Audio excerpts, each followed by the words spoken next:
was going to go. So we're kind of piggybacking off of that idea. This will be the first time it's happened in Mrs. Miller or Mrs. Cook's class to see how the kids rate themselves and then go. And because there are so many of us, if you think you're a 4, you'll be with a specific teacher. And if you think you are a 1, you will be with another teacher, and there will be different activities. So we're differentiating our instruction based on what they need. So usually this scale is 1 teacher, 23 students, and we're using this opportunity to break it down, you know, maybe 1 to 6, 1 to 7. We don't know what's going to happen. CJ and I will team teach, taking turns and then breaking it out into groups so that there will be an opportunity for 5 small groups too. This lesson was really nice and unique to be able to differentiate that much. So I'm excited to see that in action.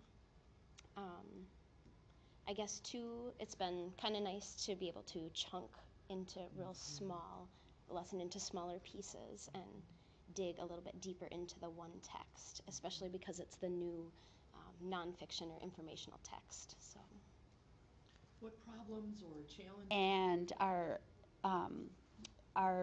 what do you want to talk about? Essential question, I guess, is will asking and answering questions about informational text be different than answering it about fiction text?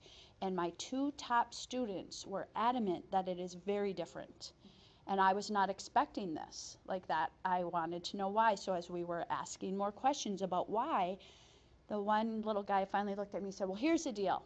When it's fictional, you're having to think about the story and pull the details out. But when it's the nonfiction, the facts are right there and you just ask the question. So I thought, he's right. Talking about inference. Well, he was very spot on with why it was different. And most of the kids were saying, yeah, it's about the same after we went through the process. And then we realized how important it was to go back to that essential question and let them explain why. And even at the end of the lesson, he was still, they're very different. It's much easier to do nonfiction.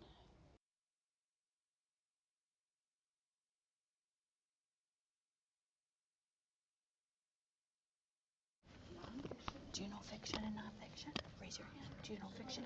Okay. Do you? All right. Nice. Jerry, what is it? Nonfiction is real and fiction is fake. Yes. Nonfiction is about real stuff. Fiction is about a story that's made up, right? Give me a thumbs up if you knew that. If that's what you did when you raised your hand. Nice job. Good job. So let's go to our question. Do you think asking and answering questions is going to be the same about this book than any other book we've done? What do you think? Give me a yes, I think it's going to be the same. No, I think it's going to be different. I don't know, in the middle. You're not sure. See all thumbs. Yeah, it's probably going to be the same. No, it's probably going to be different. All right. Now let's look at our goal. Who would like to read the goal to us today? Oh, look at all these helpers. Nice job. Carter, I'm going to pick you. Go ahead. I can ask and answer questions such as who, what, where, when, why, and how to demonstrate understanding of key details in an informational text. Now I want you to think about what we just talked about with this scale. And I want you to think about where you are today. We know you're not at 0, so let's go up the ladder. 1. 2.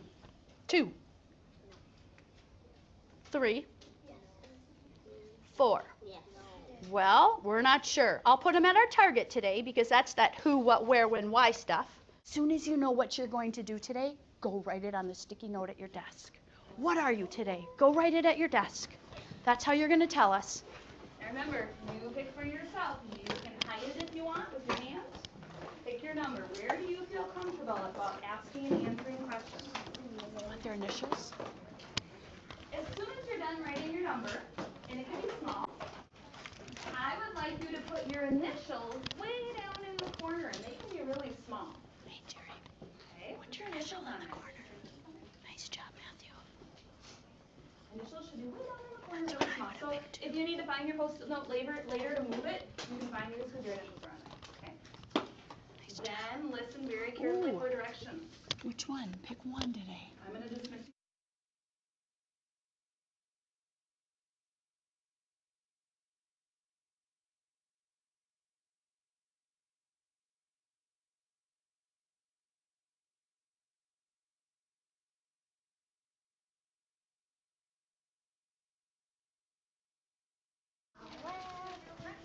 Group 4 can go up.